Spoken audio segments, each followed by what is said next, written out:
watching baseball and watching the World Series, and I got to play baseball when I was younger. I played in the Little League World Series and got to travel for all that stuff. So I thought I was going to be a pro baseball player. That didn't work out.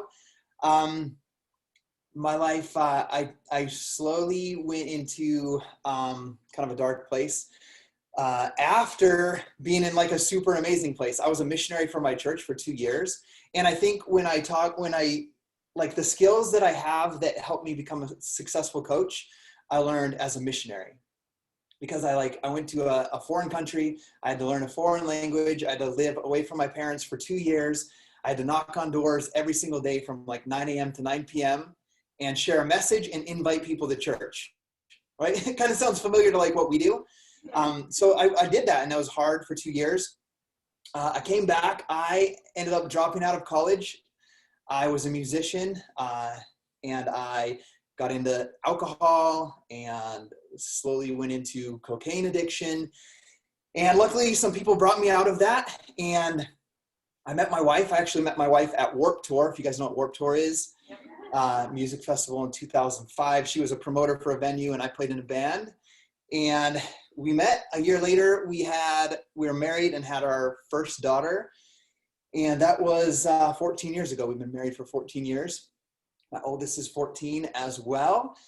And so I'm a college dropout, former drug addict that met my wife at a rock show. And here we are now with all those accolades. So when you see those accolades, I want you to know just briefly that little background, that it wasn't always perfect, right? But I always had dreams of doing big things. So we're newlyweds. We have 2 little kids.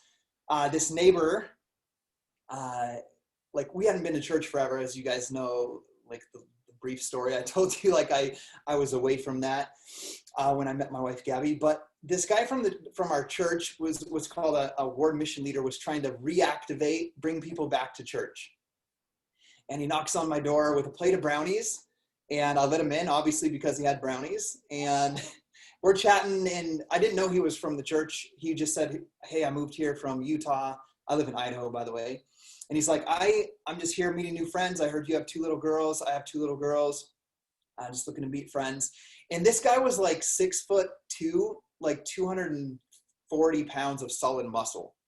And I'm 5'11", 190 pounds of just chubbiness. And I'm like looking at this guy as like we're just chatting in my living room, and I'm like, dude, how are you so confident? In my head, right? How are you so confident? And like, you have 2 kids, I have 2 kids. Like, you look like that and I look like this. Like, what in the heck are you doing? And he just told me, he's like, I played football for the University of Utah. I was a special teams player. I actually moved here to coach football for the high school, and I'm the special teams coach and the strength training coach. And I'm like, cool. I was like, can you give me some advice? Because I want to look like that. And so he invited me to come work out with the high school kids and him. They worked out at 6 a.m. And unfortunately, I worked every day from 5 a.m. to 5 p.m. So I worked a 12-hour workday. I worked every single Saturday. And my wife wasn't there when he came over because she worked nights. She worked 3 p.m. to 3 p.m. to 11 p.m. Do you have anything that I could do like from home? And he's like, you should do that P90X workout. So that's where it all started for me. That was in May of 2010. I wanted to commit to it. And I said I was going to commit to it, but I didn't. My wife did.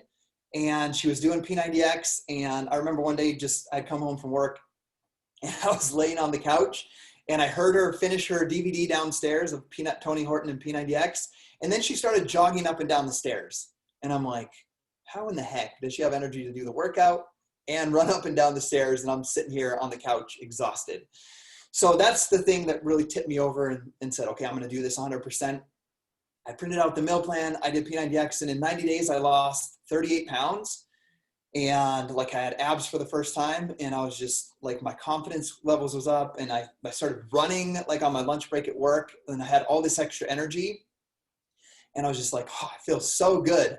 And I just started like showing my progress and my before after pictures on Facebook. And I never used Facebook before this point, really, other than to show pictures of like my kids' birth, like their birth pictures and stuff like that. And so I started posting pictures, and people started, like I just started falling in love with that process of people like, man, that's so inspiring. What are you doing? What could I do?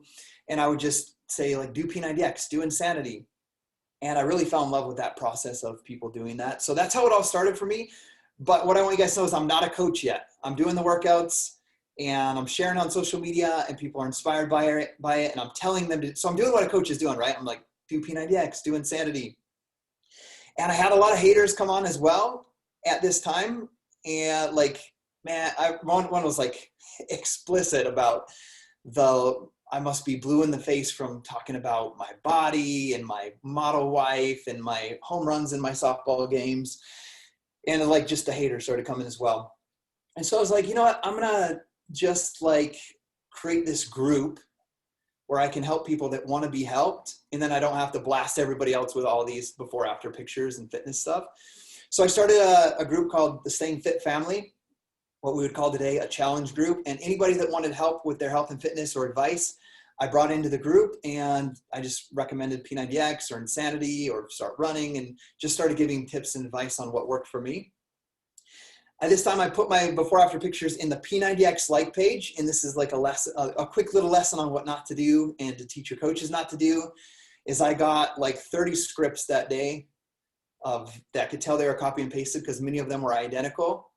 They were like, oh, you have great results. You would make an amazing coach. Do you have time to do a 3-way call with me and my upline? And I'm like, what is this thing? Like, what are you talking about?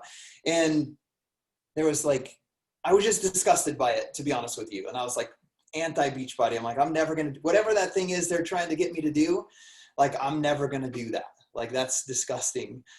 And so I continued helping people. But I was curious because my whole life, remember, I had big goals to like inspire people to be on some sort of platform. And I want to share this with you guys because you saw those accolades during this time. Even before I did P90X, I had written out on a stationery at my work, by the age of 50, have my house paid off and have $1 million in the bank and retire from this job. Like I had a goal and a dream, right? And I was only like 28 when I wrote that. So I had like a little less than 25 years, but I was like, I want to do that. I want to quit working at this place by the time I'm 50 and have $1 million and no debt. And so I want you guys to take note of that because I already had goals and dreams. So I was already looking for ideas and ways to get out of that. And one thing that I did is I moved up through that job very quickly because I'm a hard worker and I worked 12-hour days for like 5 years straight. I did like 3 people's jobs there. Anywhere that there was things that needed to be done, I was the person that stepped in. And so if you look at those accolades with Beachbody, it's because I took that type of work ethic and personality and put it into Beachbody. Does that make sense? I don't just wait for someone to tell me what to do or for Beachbody to say, hey, we have a team cup. It's time to step it up. Like I'm always looking for ways to do that. But back then, that's the person that I was. I worked in a steel factory, so I started making custom signs. I started to try to sell them on Craigslist, and I created like a Facebook like page. I was doing side jobs. I was buying and selling things on Craigslist, like Xboxes, laptops, Wiis. Like I would buy them. If I saw them for cheaper, fix them up, clean them up, and resell them. So I was very much an entrepreneur in that mindset. And so when I learned about the coaching thing, I got these results with P90X. I saw the coaches that tried to recruit me with scripts, and I was like, that's disgusting. I would never do that thing. But I was kind of curious. So I was on YouTube one day, and I searched before after pictures, and I was searching P90X results to see what other people had results like I did. And I watched a video from Lindsay Matway. And Lindsay had shared that she had lost like 30 pounds. But the thing that got me is she told this story about how she had her daughter prematurely with her boyfriend at the time, Billy, and they incurred a few $100,000 worth of debt. And she said that in this video, that she had walked away from her bartending job to build this Beachbody business, helping people with P90X, and that she was slowly paying off that debt. And I remember sitting in my cubicle, I was like, dang, like the only reason I work 12-hour days and my wife has to work nights is because we bought a house that the mortgage is too expensive for us. And I have to work all these overtime hours just to keep up. And so intrigued me. I emailed her because her email was in the link of that YouTube video. And she called me and we had a conversation. And she just asked all the right questions. Like, did you always plan on working in that place? Like, does your wife love working? Like, is that what she always wanted to do? And all of those were like my pain points. Like, no, I didn't want my wife to be working. No, I was supposed to be a professional baseball player, and I'm not supposed to be in this still factory, but here I am. So it really brought all those pain points out, the questions that she asked. And she just basically told me, like, you'd be a great coach. Like, you're basically doing what I'm doing, running that group you have. You're just not getting paid for it. And I just basically told her, that's cool that it's working for you, but it's just not for me. But I want you guys to know that answer was not the real answer of why I didn't sign up with her that day. I was just fearful that I wouldn't have enough time working a 12-hour day to build a business, because I'm an all-in type of person. I was afraid that I saw her and I'm like, she looks like a supermodel. I do not look anything like that. So I could see how she could build a business and attract the right people, but that's not for me. So I had all of these limiting beliefs like that. But what happened is I watched her over the next 8 months. She continued to follow up with me like monthly, just saying, like, seeing how I was doing, and just kept reminding me, like, you could totally do this. Like, I see that you're already doing it. Just that same reminder. And then it was April 11th of 2011 that, it was about 3 weeks after my third daughter was born. And my wife's home. We don't have paid maternity leave. She's home with the baby. I'm sitting at work, and I had just opened up all of the bills, like our Blue Cross insurance statement, like the hospital bill, the doctor bill, anesthesiologist bill. And I just remember looking at those, and like, it wasn't a ton of money. It was like $3,500 that I owed. And I remember just sitting in my cubicle, and I just felt like it just started to spin around. Like, I felt this heavy weight on my shoulders. Like, we're already paycheck to paycheck. My wife's not working. Like, we got more diapers to pay for. It's another kid to pay for, a babysitter. And I just remember thinking, like, what do I have to do? Do I have to go back to school? Do I have to, like, have my wife work a day job so the kids are in like a daycare all day versus 2 hours between our shifts? And I just remember feeling overwhelmed. Like, I don't know what to do. And it was that moment where it just like dawned on me. It just came to me, like, do Beachbody coaching. Like, it's something you could do at night when your wife's at work. It's something you do on your lunch break. And it was just like that answer to my prayers on, like, what to do. So that's the day that I became a coach. And I became a coach that day because my fear of not knowing how to take care of my family became greater than my fear that I would fail as a coach or that I wouldn't find the time. And so it sounds like a dinosaur, but I faxed in my coach application on that day from my office instead of signing up online. And I think there's important, because this can maybe help some of you guys that might have excuses, or coaches that have excuses. I want you to remember, I'm working 12-hour days, 5 to 5. I get home from work. My wife is at work. I pick up the 3 kids from the babysitter. These girls, 3 girls are 4, 2, and 6 weeks old. And I take care of them by myself after a 12-hour day in the factory, from 5 to 8:30, bathe, feed them, change diapers, put them in bed by 8, and then hopefully and then I work my business from 8:30 to midnight every night. And that's kind of the schedule that I had. And I didn't have a smartphone. We didn't have internet in our house. And I signed up to do this online business. Okay.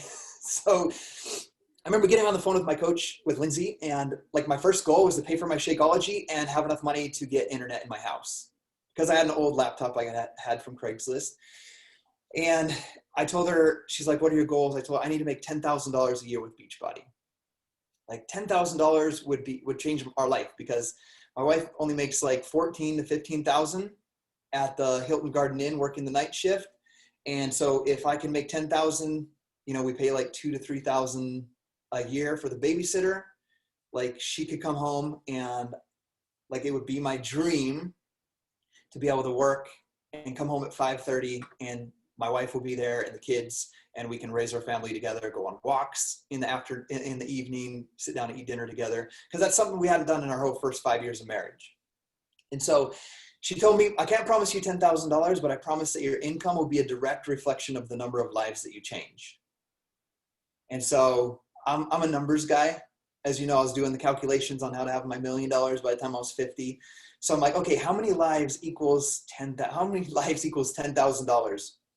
And she said, a great baseline for you to go off of would be to hit Success Club 10 every single month. And so I'm like, okay, done. I'll hit Success Club 10 every single month. And remember, this is just around the middle of April. And so I commit to Success Club 10. What I want you guys to know and to remind you guys of is I had a clear goal, which was $10,000. I had a clear goal of like how many people help in my business, which was Success Club 10. And then the why behind that goal, why that goal was important to me, was because if I could earn $10,000, I could have my wife come home from work, like not work nights, and we could have family time together. And we could sit down and eat dinner together, go for walks in the evening, and spend that time together. So that was the driving force of the why behind that.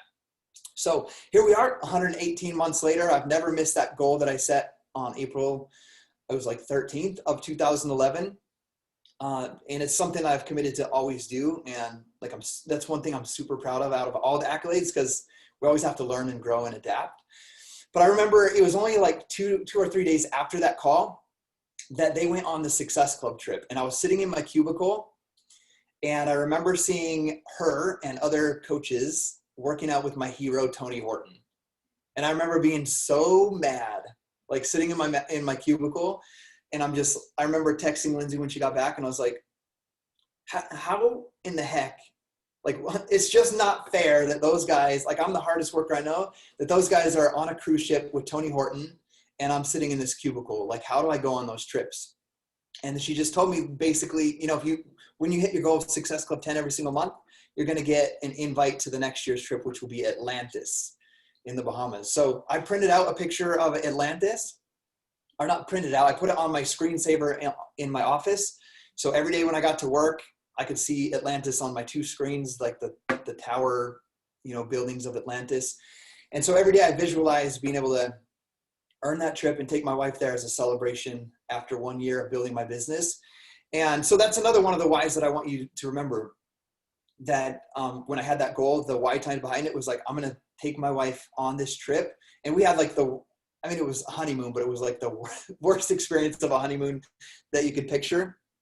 I have to tell you about it because it's kind of funny. Sorry, I'm a storyteller, but it helps you understand why I drove so hard to achieve that.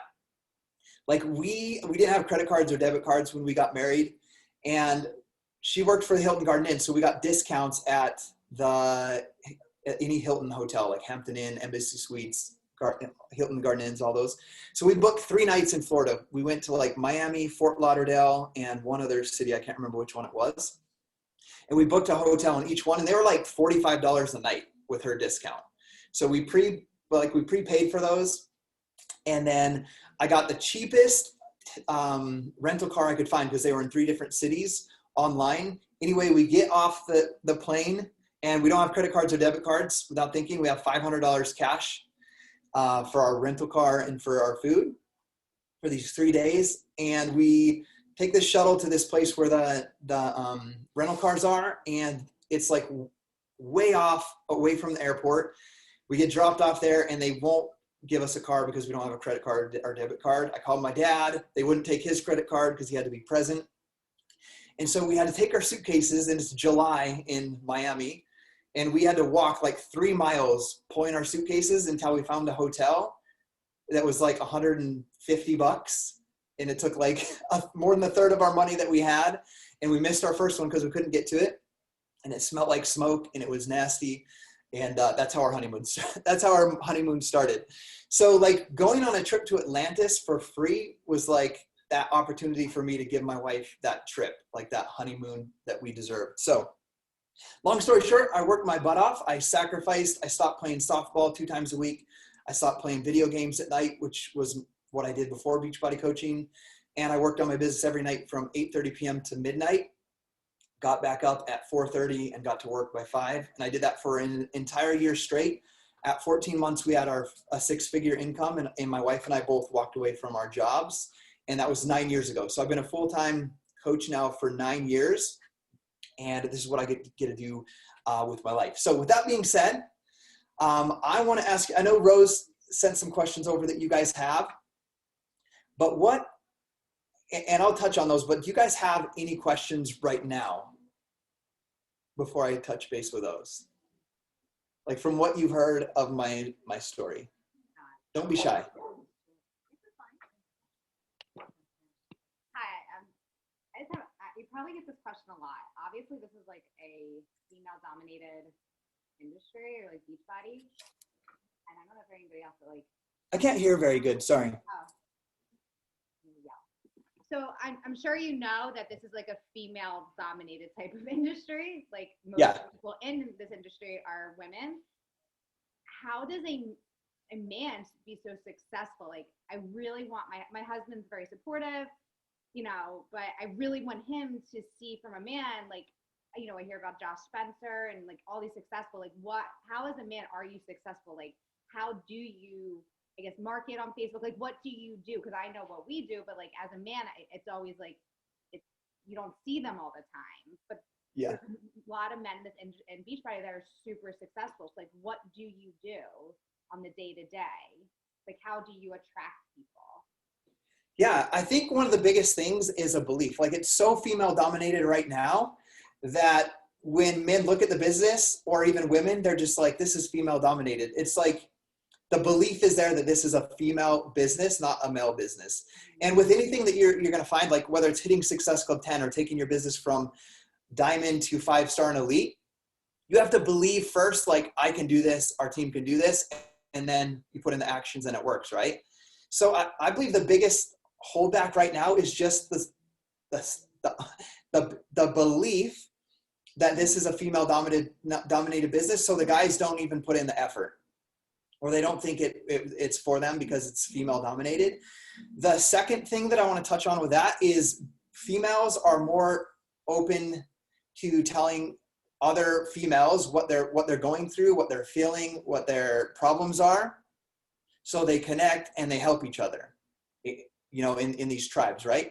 The guys are like, you ask a guy like, how you doing, man? And he's like, I'm doing good. Like, things are good, right? They don't say like, I'm struggling with this. They don't want to admit to those things. Also the same thing, like a guy, going back to my story, like I'm very open and okay saying like, I thought like my dream was to be able to provide for my family, get an amazing home, be the sole provider, but I wasn't able to do that. And my wife had to work to help pay the bills, right? See how it's like vulnerable as a man to share those types of things. Most guys aren't willing to be vulnerable like that. And that's the main thing. That would be the main, so the belief and the ability for a man to be vulnerable about just things in his life, what he's going through. The second thing, like for me, when I was the year before I became a coach, the top 10 had 4 men and 6 women. The top coach was Josh Spencer. The next year it was Wayne Wyatt. The next year it was Wayne Wyatt. So when I looked at the business and who do I want to emulate, what type of business do I want to have, there were men that were doing it. So my belief was like, the top coach is a man. Like I could be in the top 10. Does that make sense? So right now where it's all females, a man could come in and be like, oh, it's all female dominated. Maybe this isn't for me. Like they start off with that belief. So it's just going to take men seeing what I do, what Josh does. I have a guy, Tate, he's just going into 2-star qualification. He'll have an elite 5-star team this year. It's going to take more men like Tate coming up and doing this. And then the men are going to see once again, okay, this does work for men. The third part I want to share about that is, maybe the guys aren't going to be as cute with their Instagram stories with dancing and doing their energized whatever, but the man, you have to help your husband just see like, how does any business or any brand market themselves on social media and then emulate that. Right? So go ahead. I see a question coming. No, please keep going. I don't want to interrupt you. Just like attracting, like how do you, like, I make these vulnerable posts. Like, do you make posts like that? Like you're like, like you share about it and someone's like, oh, I want to join you. Like, how do you attract people to join you? Yeah. So let's talk about attraction real quick, because I've been in here 10 years and I've attracted incredible coaches that come in and hit like Success Club every month, go to Elite in like 2 years or whatever. Then I've had coaches that I attract in that don't do anything for years, right? Attract both. And I've really tried to pay attention to what am I talking about during that season of my life to attract that type of coach. And this is kind of a hard thing. This is for women and men. Mm-hmm. So when I went from nothing as a coach to at the end of year 2 being number 4 in the company with our team and, hitting Elite top 10, all I did was talk about the goal and the vision of bringing my wife home from work. And as that happened, as that like 8 months in, that transition from bringing my wife home to like, holy crap, I'm missing out on so much of my kids' lives that I want to come home as well. So the vision then became both of us being full-time parents. As we accomplished that, it immediately went to being able to be debt-free, paying off our house. And I talked about it on social media. Like, my goal is to pay off this house. And I attracted Brigitte Linford with a post talking about how I was going to pay off my house. And she's became my first Million Club member, right? And she's from my hometown. So I attracted a lot of business builders that were hungry for a brighter future, more hope, more excitement for life, because they had something to work towards. And it was because I was always talking about what I was going to accomplish. I was talking about the vision of what I wanted for my life as if it had already happened. And I talked about the work that it would take. I talked about the books I was reading. I talked about what I was learning constantly as I was growing as a coach. Then we accomplished all that, accomplished top 10. And we attracted incredible coaches. And then I got to this point where like we have this multi-6-figure income, and it's like, man, I'm having a hard time relating to people because like, what more could I want? Like, we still live in our starter home. My wife and I do right now. So it's like, what more could I want? We're making multiple 6 figures. Our house is paid off. Like, if I talk about more, no one's going to relate to that. Like, people are going to be like, what, you want more than you already have? That became like the belief that I had, right?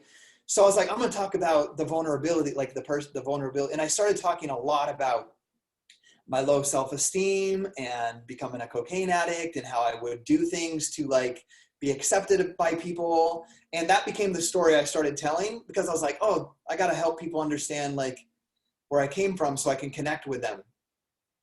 And then I started attracting a lot of people who were addicts, either drugs or smoking addiction or pornography addiction or alcohol addiction. And then those were the people signing up on my team as a coach. And when they're struggling with those types of addictions, it's going to be really hard for them to have the confidence and the ability to build a business in that state where they're at. Does that make sense? Yeah. No. So because I was talking about that, I attracted that. I attracted people that wanted me to save them from addiction. And it was great to be able to help them learn things like working out, and health and nutrition and getting counseling and all that stuff. And I helped people in that way, but those people did not hit Success Club. Those people did not advance their business. And so that was difficult. So I had to make a shift back to, this is the vision of what we're going to accomplish. This is what we're working towards next. And so like, I still talk about even bigger visions and goals now. And I just had to get over the limiting belief or the struggle internally that I had of like, what will people think of me for saying that I want to own 5 $500,000 vacation homes paid in full in the next 5 years, so that I can, have each of my 5 kids have a vacation rental property that I can teach them how to manage, run, earn income from. And so they go to school and pick a job based on what they love, knowing that they have income coming in, not doing something they're going to hate, thinking that it's going to make money, right? So that's the next goal and vision I'm working towards. But I was afraid to say those things because I'm like, what will people say, about, it was just an internal struggle. Like, I know people in my personal life and in my church and friends that have a struggle paying their own bills right now.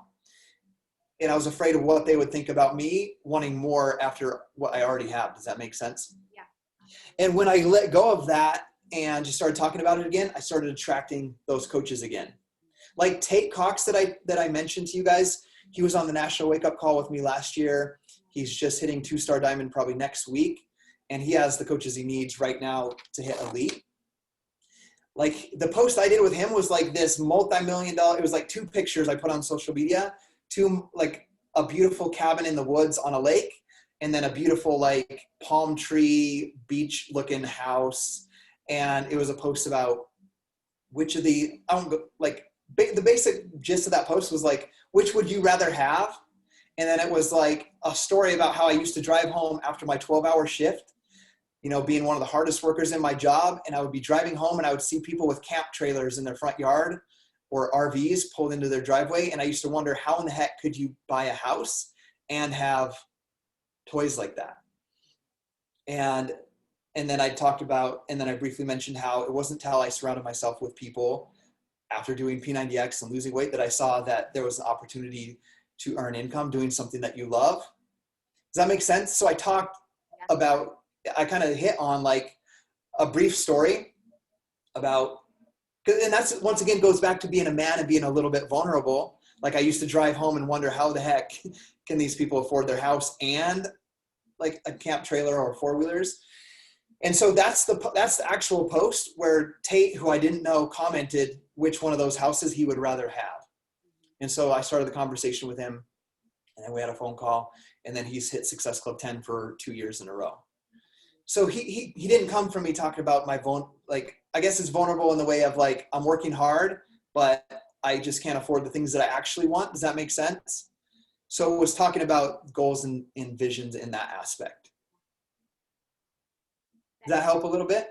No, that was absolutely wonderful. And now I'm going to go have my husband write down all his vulnerabilities in life. So Scottie, before we were talking about how, you know, to talk or speak to the person who you were when you started this. And I almost feel like you don't want to do that. Like you want to be talking to the person you want to become. Because that is. Yeah. I think you can speak to the person that, because I always tell the story about my initial start with P90X. But I briefly talk about some of the, like even the story I told to you guys, like I told the story about how I wrote out, I was working a 12-hour day and I wrote out that I had a goal of earning $1 million, like having $1 million in the bank, having my house paid off and being able to retire at the age of 50. So I'm speaking about thing in the past, the person that I was in the past, but it's still about that person in the past with what his goals and ambitions were for the future. Not that you were a drug addict. That is part of your story, but you didn't. Not that I'm like, yeah. And like, cause I could tell the story all the time about how I dropped out of college, you know, 6 credits short of my degree, or I fell into cocaine addiction. I could tell those stories over and over, but I'm going to be attracting that person. That makes sense? So like, I don't want to say don't talk about that person that you were in your story, because it does make you relatable, but I don't have an exact number, but mine would probably be like 10% talk about those stories, 90% about where you're going. Because if you think about what attracted, because you guys know Lindsay Matway has incredible leaders that she's developed and attracted. We were attracted to the vision, not the bad, vulnerable spaces that she was in. Like I was attracted because she said, I lost 30 pounds with P90X. I left my bartending job and I'm going to slowly pay off this few $100,000 worth of debt. And so that in my mind was like, okay, this girl knows where she's going. Like I want to go with somebody that knows where they're going. Love it. Yeah. Can I run and get water real quick? Yes. Hey, give me 1 second. My mouth, I'm so dry. Give me 1 second.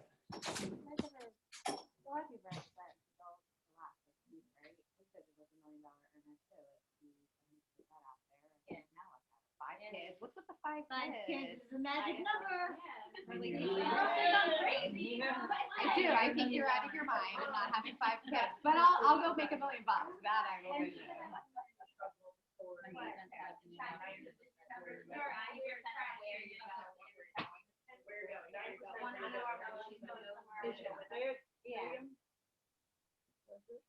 shit, this is But- all like, Like you like talk to the person who you are, because then you like talk to the person, or like tell them where you're going. Tell that person where you were, where you're going. Well, I think you let's say this is where I was, but now this is where I'm going. And I think a lot of us miss that. This is Yeah, where I don't we're ever going. say, I'm like, this is where I was, and I'm so happy now that I'm here. But I never say, like, it's like, I'm here, I made it, I'm happy, I'm here. I never say, like, this is where I am with my team. I was unhealthy, now I'm here on a retreat, and life's great. But I never say, And here, I never do the past, Or where you're going after this. What are your, it's like, I think people are serving your goals, like they're, you don't want to come off as your like an asshole, like what he's saying, like, I'm back. 5 Okay. pounds. So, since we're on the vision topic, Yes. how do you teach your coaches to create their vision? So, like, I've been doing this for 5 years, and I know very clearly, like, creating your vision, having a goal, that's going to foretell you. And that was key for me, and that pushed me for, like, 2 years of my business, right? Got me to get really strong, grow a team, but I'm at, like, a place now where I'm having a hard time finding the new vision for the rest of, like, where I want to go. So how do you teach your coaches to create that? Or, like, you mentioned you needed to shift your beliefs to get to your next vision. Like, can you, like, break that down? Like, how you did that? Yeah. So any coach that I've seen go and continue to advance and grow, they're continually setting new goals for themselves. I know this is really basic stuff, but I think it's super important. Remember, the first thing is you have to have continually create new goals for yourself and have a clear vision for yourself and continue to expand that. But not just that, like, talk about it all of the time with your coaches. Like, I don't know how many of you guys like get on a call with your coaches. If you're always talking about what's wrong and what's not going right, like, it's super draining, right? Like, what would your energy levels look like if you got on the call and, like, obviously you can touch on those things, but you're talking about, like, that next thing that you're going to do and the next vision that you have. So, like, when you're talking about things in the future, your vision, your goals, it's energizing. When you're talking about things that aren't working, even just strategies, like, strategies are important, but if that's all you talk about, it could be a little bit draining. So I think the thing that pulled me the most is always having that hope for the next thing and what that would look like. And so for you to help your coaches do that, you have to do it yourself. Like, for example, I went to the gym today instead of doing my workout at home, because I've worked out at home for 10 years and I work from home. So I go to the gym to do my workout so I can talk to people in real life nowadays. And there was this couple there like, oh, that's so cool that your kids are here with you. I had 2 of my kids with me that are 9 and 8. And, like, they're like, I wish my kids would do that. And my kids do that because I work out at home and they see me work out at home, and I tell them, like, you should do this with me. And I'll hand them the 2-pound weights and I'll let them do the moves with me. So the same concept, like what I did with my kids there, like on Saturday morning, why did they want to go to an actual gym and work out and do things with their dad? Because they see him do that all the time, right? If they never saw that and I just worked out at the gym and never at home, and I was like, hey, kids, want to go to the gym? They would have no idea what that looked like or what it even entailed. And it might just sound like hard work that doesn't sound fun on a Saturday morning, and they probably wouldn't go. But they go because they see that every single day. So the same thing with your coaches. Talk about the goals, talk about the vision, talk about it with excitement, make it fun, and then that will go out to them. The point for me where I'm going to talk real briefly about a really hard point that I had in my business, super early in my business, 8 months in. I hit Success Club 10 every single month. I want to really paint the picture for you. I'm raising the 3 girls by myself in the evenings. I'm working I'm not playing baseball, which I love, which I played twice a week. I'm not playing Call of Duty and drinking beer at night, which was my way to unwind. I'm now challenging myself even more, learning and growing as a coach, and working on a business from 8:30 to midnight, going to bed at midnight, exhausted, getting up at 4:30, 8 months straight. I don't recommend that to people. I don't recommend, sleep's important, but I was desperate to change this situation for my family, and I was seeing the progress. So I was energized by that. Like it was just like, I wasn't even thinking about, I had to go to sleep at midnight. Like I could have kept working because I was so excited about things that were the way it was growing and that hope that I had. But I got to a point where I broke, like 8 months in. I was just exhausted. I wasn't resting. I wasn't sleeping. And I remember I work at a steel factory with 100 guys. So I don't want to see guys see me break down. And none of them were a part of my business, by the way. And I remember on my break going outside with my hoodie on, and I was just in tears. Like I was just crying. I was out by the chain link fence, and I called my mentor. It was a corporate mentor. And I just told her that like, I couldn't do this any longer. And like, I don't say any longer because I've had that I'll never quit this, but I was like, I'm not going to work this hard anymore. Like I already make like $300 or $400 a week. Like my wife could technically come home. Like I could just slow this down, do like an hour a night and just chill out a little bit. Cause I was all out. I was going for elite, like my first year.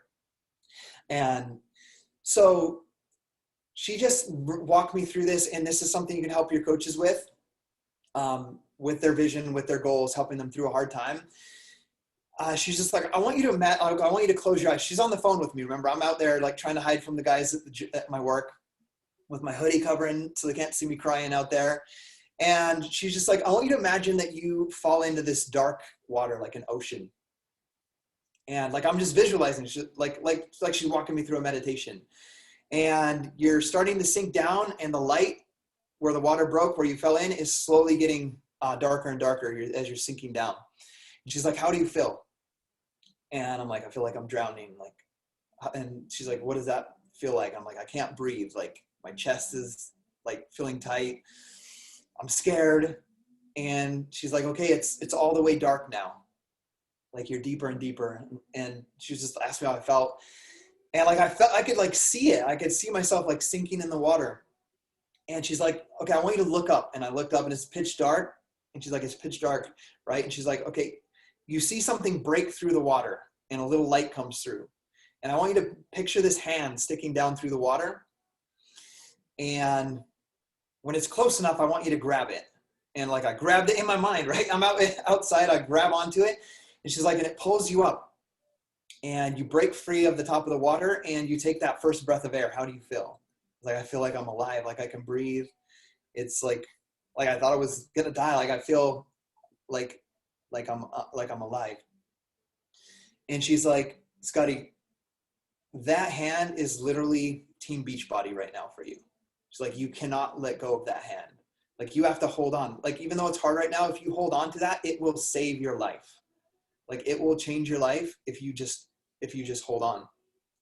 And I remember that a couple weeks later, remember, I've worn myself out. I get sick with the man cold. You guys, probably most of you have husbands, when they nearly die. Like I was home from work for 3 days, sleeping all day long.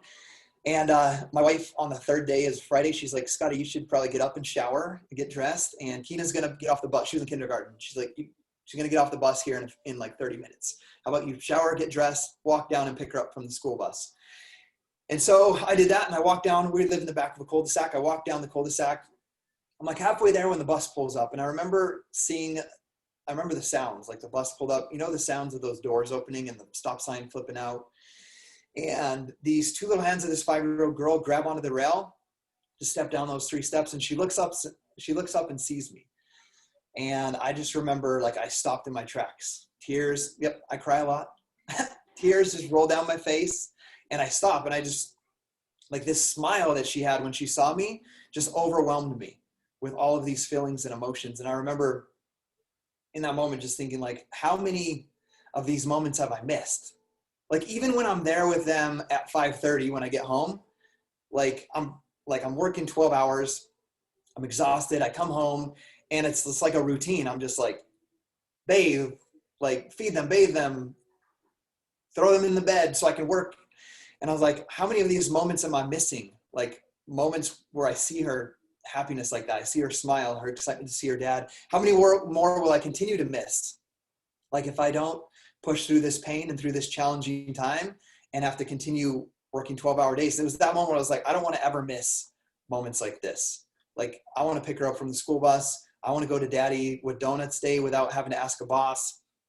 And I just remember in that moment, that's the moment when I was like, I want to not just bring my wife home from work, but I want this to be my full-time job as well. Like where my family is my full-time job and my business is my part-time job. Like that's what I want to be. And so that's when I made that solid commitment that helped push me through, because I just wanted to relax a little and just pull back and just casually do this. And so I made that commitment, like I'm going to leave this job. I'm going to leave my job at the same time as my wife. And so what I want to share with you guys that in that moment, like that's when the goal got bigger and the vision got bigger for me first. And I talked about, like when that moment happened, what do you think I did in my team page? Like I went in there live, like crying to them, like in tears, like, hey, this is what I felt today. Screw this bringing my wife home thing. Like I'm going to do this. Like I'm going to come home too. And I'm going to be a full-time dad, and I'm never going to miss a moment like this again. And, but that's really, you always hear the story, like there's the moment you're born and the moment you figure out why. You guys probably heard that quote before. I realized in that moment, like if I can do this, like a college dropout that fell into drug addiction and all kinds of bad crap, if I can come out of that through health and fitness and this business opportunity and become, at the time, this is what I would do, this leader that's building a business. Like if I could do it, like I could teach, mentor, inspire anybody to do this. Like literally, that was my belief. If this guy that came out of all that could do it, like anybody could do this.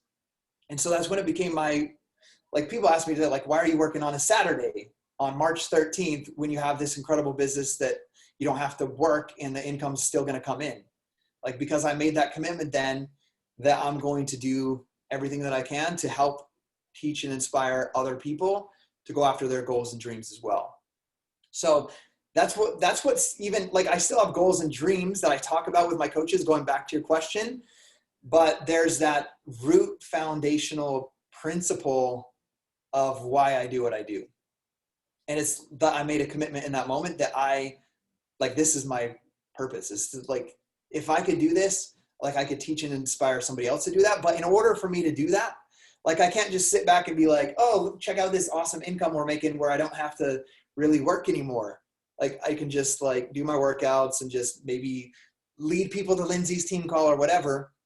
Like I'm there in the trenches doing the things that my coaches have to do. Like if I want my coaches to grow and succeed, they have to do their workout, they have to drink their Shakeology, they have to do their personal development, they have to tell their story, and they have to invite other people to rise up in their life as well. That makes sense?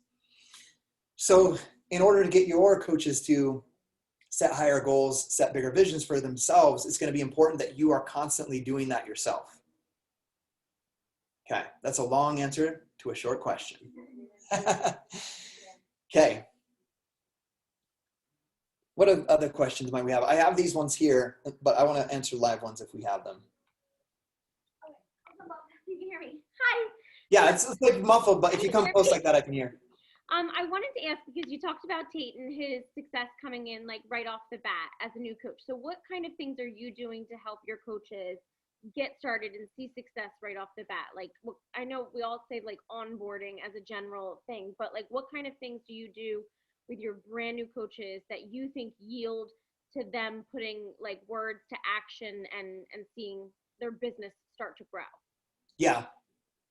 So this is going to be a long answer as well, because there's going to be a story involved with this of my personal experience, because that's where you learn. You learn from the history of other people. I'm going to tell the story first, and then we'll go into some specific things that I'm doing. After 2016, like we hit elite 5 times in a row, and then some bad crap happened with another network marketing company. A lot of people left to another company, and it sucked. Gabby and I separated as well, with 5 kids, just things. We won't go into details. But I'm trying to run this business that seems to be falling apart because I had 16 diamonds go to another network marketing company.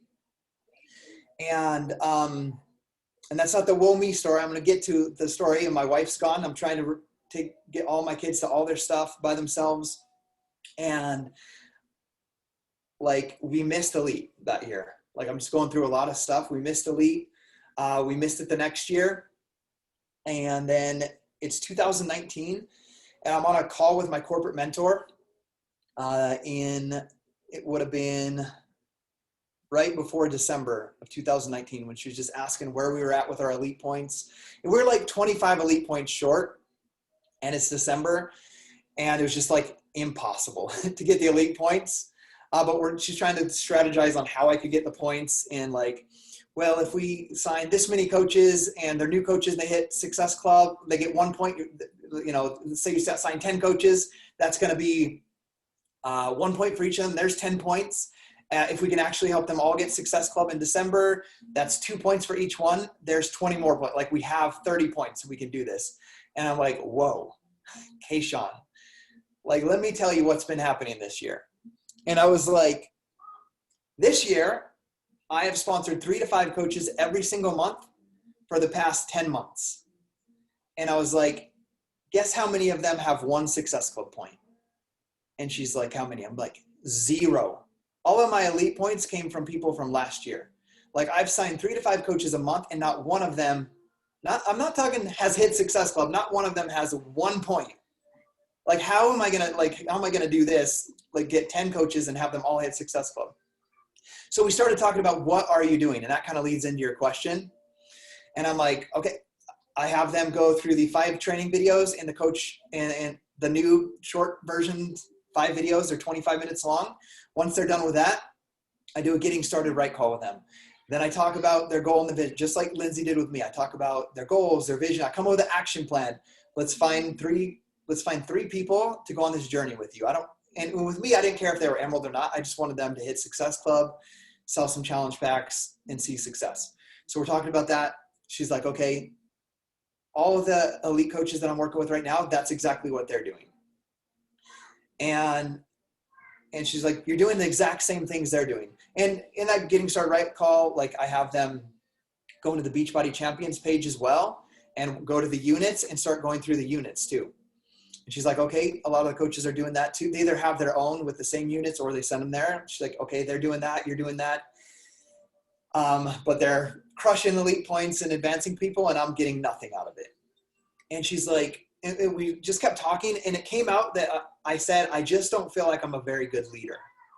Like that's what I told her. Like I'm signing coaches, I'm hitting Success Club 10, but none of my people are hitting Success Club or recruiting. And I just feel like I don't have what it takes. Like I lost it. Like I don't know how to recruit. Like I don't know how to train coaches anymore. And she asked me an important question. What makes you feel like that? And I was like, well, you know, every day, like one of my habits is I go to my memories on Facebook and I'll just go through and I'll get ideas on like things that, I need water again, things that I posted that worked well. And so I'll like get ideas to write new posts, right? But I always see like trips from like Success Club trips or rank advancement posts or all of this. And I see all these coaches that used to be on my team that are no longer here. And then I feel like I'm not a good leader. If I was a good leader, these people would have never left. And so I was creating all of these things in my mind, this story that I was not a good leader. And I was not investing the same time and energy because my belief was if I invest into these people, they're just going to leave. Even though that's not what I said to myself, that was what was going on inside of me, was like, if I invest time and energy and money into these people, they're just going to leave me like all of these people, right? And then she just reminded me, and this is what you guys can do as a coach. She just reminded me like of my wins. She walked me through like, it was more of like a, you know, Kayshawn's energy. She's like, are you kidding me? Like, you think somebody that wasn't a good leader could lead a top 10 team and be elite 5 times in a row? She's like, that's the joke. Like, she just was like with her high energy. So she reminded me of wins. And then she gave me an action plan. She said, what if instead of when you see these memories and you see like a post of so-and-so that's no longer with you, what if instead of saying like, I'm not a good leader, or when I invest in people, they just leave, what if you said, you see somebody's name and you say, because of this person, this, and name 3 good things that happened, 3 great experiences you had with that person while they were in your business. And so I began to do that. And one of them would be like, oh man, because of, I'll just say Jill. I never had a coach named Jill. So because of Jill, we were able, Jill and I, she hit Success Club 10 every single month since she started. Because she joined and did that, she's a huge reason that we became a top 10 team that year. Her and I got to spend time doing a national wake-up call where we taught thousands of people how to do an invite process. Like we did an actual script on the national wake-up call of how to do a phone call. And that was incredible because we taught so many coaches how to get off of messaging and onto the phone. So I began to do that every time I saw that. Like I literally did that every day with people that I saw, either customers or coaches on my memories. And that was in the end of November 2019. In December, I want you guys to remember that whole year, 9 months, I signed 3 to 5 coaches a month. Not one of them had 1 Success Club point. I started this activity. I recruited 8 coaches in December of that 2019. And guess what happened in December of 2019? 5 of those coaches hit Success Club 5. Okay, I want that to sink in. Not just got 1 point. 5 of them hit Success Club 5. Did I change the new coach email I sent them? No. Did I change my getting started right call? No. Did I change where I sent them to go for additional training? No. Did I do more one-on-one calls with them? No. The only thing that shifted was my belief that I was a good leader and that I had what it took to lead these coaches. And whatever happened in that mind shift change that happened through me creating that habit of looking at all of the good things, the good experiences I had. Does that make sense? Instead of saying, oh man, Rose, like she hit elite, but then she went to do some other thing. Like I must not have been a good leader or Rose would have stayed with me. Rose is not my coach, by the way, you guys know that. But I'm just saying her name. So instead of saying that about each person, I would say, man, because of that time I spent with Rose, we had so much fun when we did a team retreat in Salt Lake City. Remember that hike? I remember that hike we did and how Rose was like challenging us to hike hard. Like I started doing that whenever I saw my coaches' names versus like, oh man, because of that, I'm not a good leader. So that shift in my mindset helped for the first time that year, me have 5 coaches hit Success Club. Okay. So I don't even remember what your question was, how do you help your coaches? Like, what do you do with them to mentor them? Man, it's super simple. It's like when I start a coach, I just have a simple coach email, not fancy, that just directs them to the 5 new training videos. I let them know when the national wake-up call is. I let them know when our live team calls are and where to find the recording. I do a getting started right call with them. I have them set a simple goal of helping at least 3 people get started, either as a coach or a customer. And then I tell my coaches in my getting started right call, and I've done this for 10 years straight, is I say, hey, this is how this is going to work. Like I built this business, like I have 5 kids.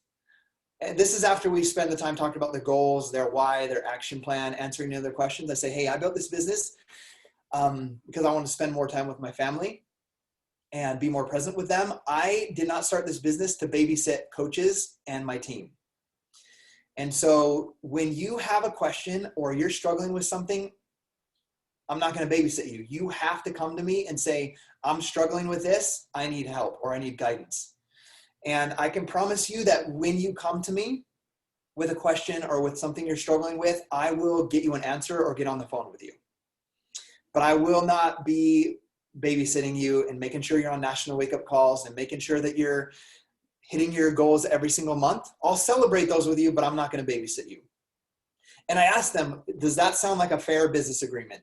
That if you come to me, I will be here to help guide and direct you. And every single one of them says yes. And that helps me not feel guilty with a team of 45,000 coaches. Obviously, those aren't my PS coaches, but with hundreds of PS coaches, like I don't have time to check in one-on-one with 300 PS coaches and thousands of customers, right? But I can, so I chose my way of leadership. And that was like, hey, if you have a question or you have things that you need help with, you come to me and I'll help you. So it's my way of creating boundaries, but also showing them what my leadership style is. That makes sense? And then I got to stay true to that. If a coach comes to me, I don't care if they're a 5-star diamond or they've been a coach for 3 years and never sold the challenge back. If they come to me with a question, I'm going to make sure that I give them, whether it's a YouTube video that will answer their question or 5 minutes or 10 minutes, like I'll get on the phone with them and walk through what they need. Does that make sense? So I'll do that with anybody, but they're not going to get, the ones that are going to get 30 minutes or long, like what they, like more time are the ones that are showing up, getting the results and moving forward. Does that make sense? Okay. One of my biggest struggles with leadership, because you guys are at this retreat and working on your leadership, was I'm very much a save people type of person. So it's really hard for me to, my Instagram is like, I build leaders, not followers. That's what it says. I say that to remind myself, because like I remember doing a team retreat like 3 years into my business, and I had like 55 people there. I had 4 elite coaches that were PS coaches there with me. And I spent the majority of those 3 days in the garage with a kid that never did his workouts, that never produced anything with his business, that was out there smoking like half the time and alone. And I spent half of my retreat trying to make him feel comfortable and keep him from going home. Like that's my personality. And so it's really hard, but for me to grow the business that we have that provides the lifestyle that we have right now, I had to let that kid know that I love him and I think he should stay and I think he should be involved. But I had to sit down and make sure that I spend my time intentionally with those people that are like me, that are at the retreat. Does that make sense? That was one of the hardest things for me to learn as a leader, is that I can't save everybody. And that if I want to accomplish the goals and dreams that we have and feel energized, like I have to be very careful with the boundaries of where I put my time and my energy. Does that make sense? It's hard. We can help those people the best we can, but that was my biggest struggle. Was like I had like Brigitte Linford.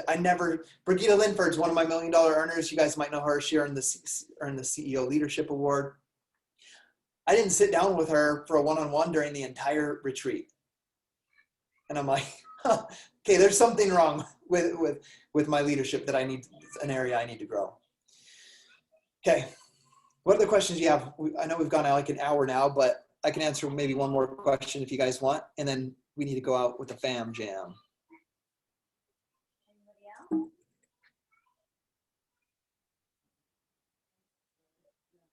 Good stuff, Scottie. Oh man, I could talk for like 8 hours straight. I did have one thing that you told me. I don't know if it was like on your team call or Montana, but how like when you're talking to your coaches, you're like just so straight up with them.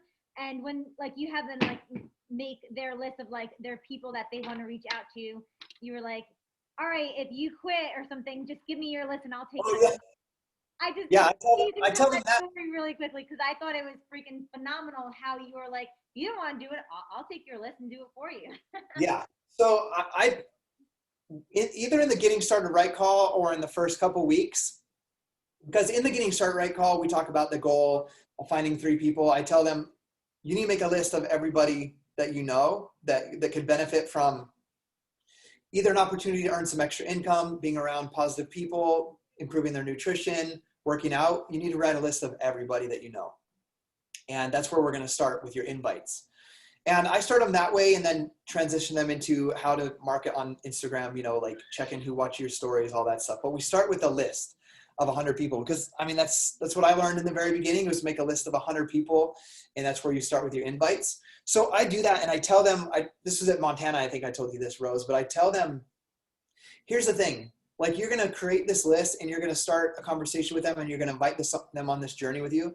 But I want to remind you, it took me over a year, and I loved P90X to become a coach. So you may find a few people that are ready now, but a lot of them are not going to be ready for a while. They're going to have to watch you. They're going to want to watch you to see If you're serious about this, they're going to want to see if it works for you before they're ready to jump in. So here's the thing. If you're going to quit when it gets hard early, like before you quit, please just send me over that list of 100 people, because you would have already planted the seed with them. Like, I'm more than happy to help them when you quit. So I kind of do that as like a little stab, joking way, like all the people that you're talking to right now are going to be seeds planted. And if you're not willing to stay with this and be here for the long run, when they're ready, like, I'm more than happy to be here to help them.